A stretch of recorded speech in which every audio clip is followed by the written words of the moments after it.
चलिए अब हम स्टार्ट करते हैं सिंधु घाटी की सभ्यता। सिंधु घाटी की सभ्यता विश्व की प्राचीनतम सभ्यताओं में से एक रही है।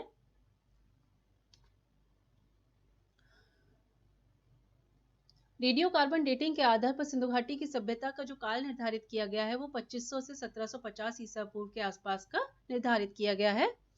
रेडियो कार्बन डेटिंग में कार्बन 14 की गणना करके सभ्यताओं की आयु निकाली जाती है। और कार्बन 14 होता है क्या है? C14 रेडियो एक्टिव कार्बन है।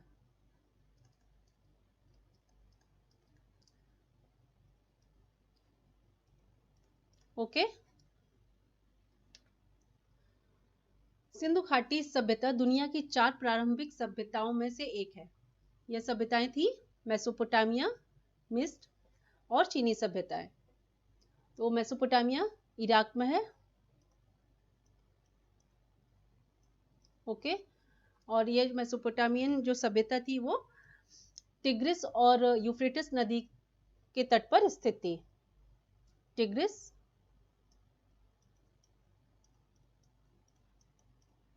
और यूफ्रेटिस। ओके। मिस्र सभ्यता इजिप्ट, और ये स्थित थी आपकी नील नदी पर।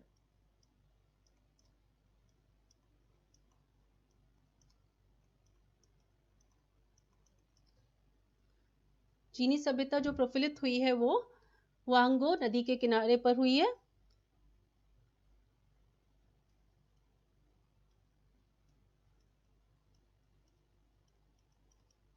इसे पीली नदी भी कहते हैं।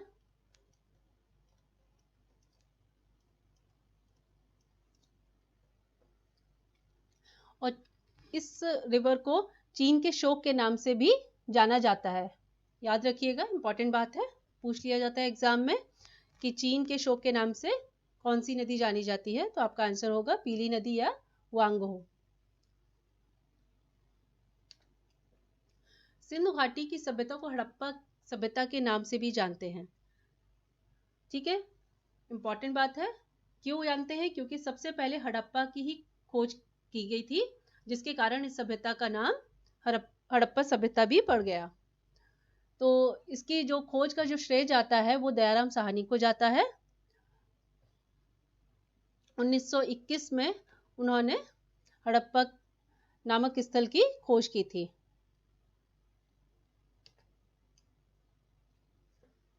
सिंधु घाटी की सभ्यता का विस्तार, expansion of Indus valley civilisation. ठीक है, तो सिंधु घाटी की सभ्यता कहाँ तक फैली हुई थी, उसका विस्तार क्या था, ये मैं अब आपको बताऊंगी। ओके। इसके अंतर्गत पंजाब, सिंधु बलूचिस्तान, गुजरात, राजस्थान, हरियाणा, वेस्टर्न यूपी का सीमांत भाग शामिल था। ठीक है, याद रखना है आपको। और पश्चिम में सुतकांगडोर जो कि बलूचिस्तान पाकिस्तान में है, पूर्व में आलमगीरपुर उत्तर प्रदेश, दक्षिण में दायमाबाद महाराष्ट्र तक, और उत्तर में मांडा जम्मू कश्मीर तक इसका एक्सपेंशन था इस सभ्यता का। ठीक है, ये देखिए मैं मैप के थ्रू आपको बता देती हूँ। सुतकांगडोर आपको दिख रहा है ये यहाँ पे।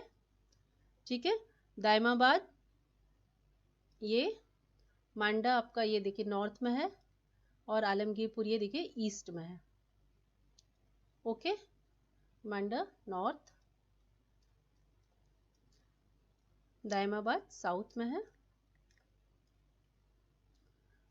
और ये आपका सुतकांगडोर आपका वेस्ट में है। तो इम्पॉर्टेंट है, ये पूछ लिया जाता है कि हड़प्पन सभ्यता के ईस्ट वेस्ट नॉर्थ पॉइंट्स कौन से थे। ओके, याद रखिएगा। तो हड़प्पन जो सभ्यता फैली हुई थी वो इस तरह से फैली हुई थी, ये जो एरिया आपको मैं दिखा रही हूँ। ठीक है, east west and north south. Okay, next, यह सभ्यता कांस्य युग के अंतर्गत आती है। ओके, तो यहाँ पे कांस्य के साक्ष्य मिले हैं।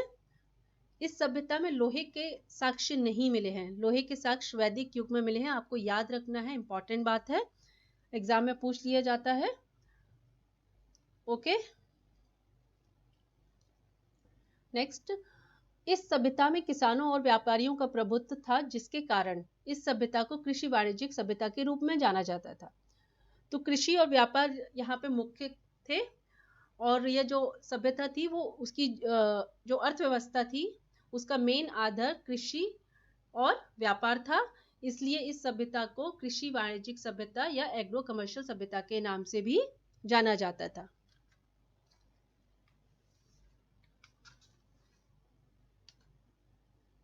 इस सभ्यता की सबसे प्रमुख विशेषता इसकी नगर योजना थी।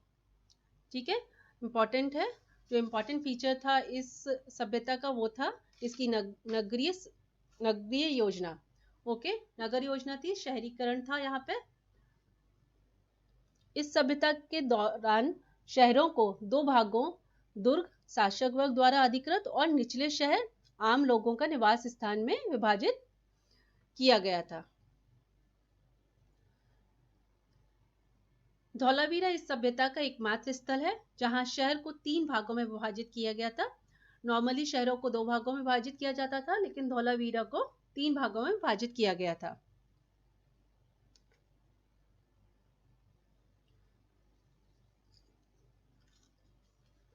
इस सभ्यता में नगर योजना ग्रिड प्रणाली पर आधारित थी। ग्रिड प्रणाली होती क्या है, आप ये देखिए, ये एक ग्रिड फॉर्म बना देती है। समकोण पर ये जो लाइनें हैं एक दूसरे को समकोण पर काट रही हैं। मतलब जो सिंधु घाटी की सभ्यता थी वहां जो सड़कें थी वो एक दूसरे को समकोण पर काटती थी। ठीक है, चौड़ी चौड़ी सड़कें होती थी, सीधी सड़कें होती थी। इस सभ्यता के लोग भवन निर्माण के लिए पक्की ईंटों को इस्तेमाल करते थे। याद रखना है, इंपॉर्टेंट बात है, एग्जाम में आ जाती है कि जो सिंधु सभ्यता के जो भवन निर्माण किया जाता था उनमें क्या प्रयोग किया जाता था, तो आपका आंसर होगा पक्की ईंटों का इस्तेमाल करके भवन का निर्माण किया जाता था। इसके अलावा नालियों का उत्तम प्रबंध था। नालियों की जो रचना थी वो भी बहुत अच्छी तरह से की जाती थी। जगह जगह पर सोख्ते बनाए जाते थे थोड़ी थोड़ी दूर पर। इसके अलावा नालियों का उत्तम प्रबंध, किलाबंद दुर्ग और लोहे के औजारों की अनुपस्थिति इस सभ्यता की प्रमुख विशेषताएं थी। तो आपने देखा यहाँ पे बात, एक लाइन लिखी हुई है, लोहे के औजारों की अनुपस्थिति इस सभ्यता की प्रमुख विशेषता थी। ठीक है, यहाँ पे लोहे की चीजें नहीं मिली हैं, लोहे के साक्ष्य नहीं मिले हैं। इंपॉर्टेंट बात है, आपको याद रखना है कि यहाँ पर लोहे के साक्ष्य सिंधु घाटी सभ्यता में नहीं मिले हैं हमको। सिंधु घाटी सभ्यता के लोगों ने सर्वप्रथम कपास का उत्पादन किया था, जिसे ग्रीक भाषा में सिंडन कहा जाता है, और यह सिंध से प्राप्त हुआ था। इंपॉर्टेंट है, कपास का सर्वप्रथम जो उत्पादन किया गया था वो सिंधु घाटी सभ्यता में ही किया गया था। एग्जाम में पूछ लिया जाता है कपास का उत्पादन किस सभ्यता से हुआ है।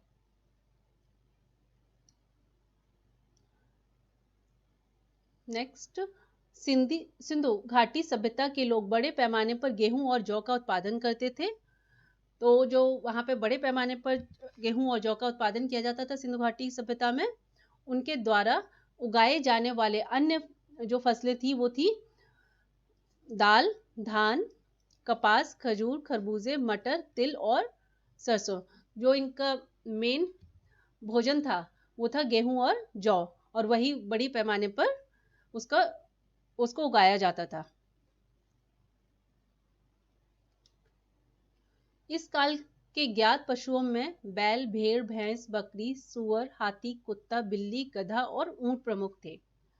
तो आपने देखा यहाँ पे दे रखे हैं, भेड़ आपका दे रखा है, भैंस, बकरी, सूअर, हाथी, कुत्ता, बिल्ली, गधा, इन सब का यहाँ इस सभ्यता के लोग इनको पालते थे। लेकिन यहाँ पर गाय के साक्ष्य नहीं मिले हैं। गाय प्रमुख पशु नहीं थी इस सभ्यता की। गाय प्रमुख पशु वैदिक युग में थी।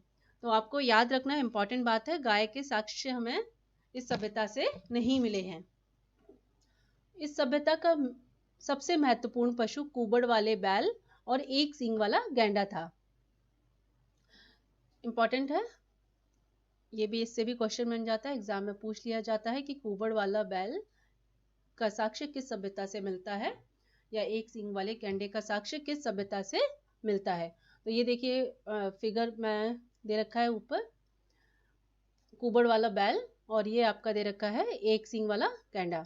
ये वहाँ की जो मोहरें मिली हैं उन पर, उनसे हमको ये जानकारी प्राप्त हुई है। इस सभ्यता के दौरान बाह्य और आंतरिक व्यापार विकसित अवस्था में था, लेकिन भुगतान वस्तु विनिमय प्रणाली द्वारा होता था। इंपॉर्टेंट है, ये क्या था, इसको हम बार्टर सिस्टम कहते थे, वस्तु विनिमय प्रणाली। तो क्या होता था, सिंधु सभ्यता में किसी भी तरह का सिक्कों का या किसी भी तरह की करेंसी का प्रचलन नहीं था, और जो उस टाइम जो लेन देन किया जाता था वो वस्तु विनिमय प्रणाली के द्वारा ही किया जाता था, मतलब बार्टर सिस्टम के द्वारा किया जाता था। इसमें क्या होता था, एक वस्तुओं का आदान प्रदान करने से ही व्यापार किया जाता था। जैसे अगर मुझे गेहूं चाहिए और किसी के पास चावल है, तो मैं उससे चावल खरीदने के लिए उसको गेहूं दे दूंगी, तो ये वस्तु विनिमय प्रणाली कहलाएगी। ठीक है, तो यहाँ पे जो व्यापार था वो वस्तु विनिमय प्रणाली के द्वारा किया जाता था, जिसे हम बार्टर सिस्टम के नाम से जानते हैं। इंपॉर्टेंट है, तो जो आदान प्रदान था वो वस्तुओं के थ्रू किया जाता था। इस सभ्यता के लोगों ने स्वतः ही वजन और माप प्रणाली विकसित की थी, जो 16 के अनुपात में थी। ठीक है, जो माप प्रणाली और वजन इन्होंने विकसित की थी सिंधु घाटी की सभ्यता के लोगों ने, वो 16 के अनुपात में थी। मीन्स वो 16 जो भी माप किया जाता था वो 16 के अनुपात में ही किया जाता था। 16 के ही मल्टीपल यूज किए जाते थे, जैसे 16, 32, 64 एक्स्ट्रा। ठीक है, नेक्स्ट, शवों को दफनाने या जलाने का काम उत्तर दक्षिण दिशा में रखकर किया जाता था। इंपॉर्टेंट बात है, तो यहाँ पे जो भी डेड बॉडीज थी उनको जब दफनाया जाता था तो, या उनको जलाया जाता था, तो उनका जो डायरेक्शन होता था डेड बॉडीज का, वो नॉर्थ साउथ डायरेक्शन होता था। हड़प्पा संस्कृति की सबसे कलात्मक कृति शैल खड़ी की मोहरें हैं। इंपॉर्टेंट बात है, हड़प्पा में जो मोहरें मिली हैं वो शैल खड़ी से बनी हुई हैं, याद रखना है आपको, एग्जाम में क्वेश्चन बन जाता है इससे। हड़प्पा कालीन लिपि चित्रात्मक थी, तो जो वहाँ की जो लिपि थी वो चित्रात्मक थी, ये भी इंपॉर्टेंट बात है, याद रखनी है आपको। और लिपि चित्रात्मक थी और इसको पढ़ा भी नहीं जा सका। इस लिपि में पहली जो पंक्ति थी वो दाएं से बाएं, मतलब दाएं से बाएं जो पहली लाइन होती थी वो इस तरह से थी, और दूसरी पंक्ति बाएं से दाएं होती थी, मींस लेफ्ट टू राइट तो होती थी। और इस शैली को बूस्ट्रोफेडोन कहा जाता है, याद रखना है आपको। सिंधु घाटी सभ्यता की खुदाई से स्वास्तिक के निशान भी मिले हैं। ठीक है, मूर्तियों के माध्यम से पता चलता है कि सिंधु घाटी सभ्यता के दौरान देवी माँ की पूजा होती थी। इंपॉर्टेंट बात है,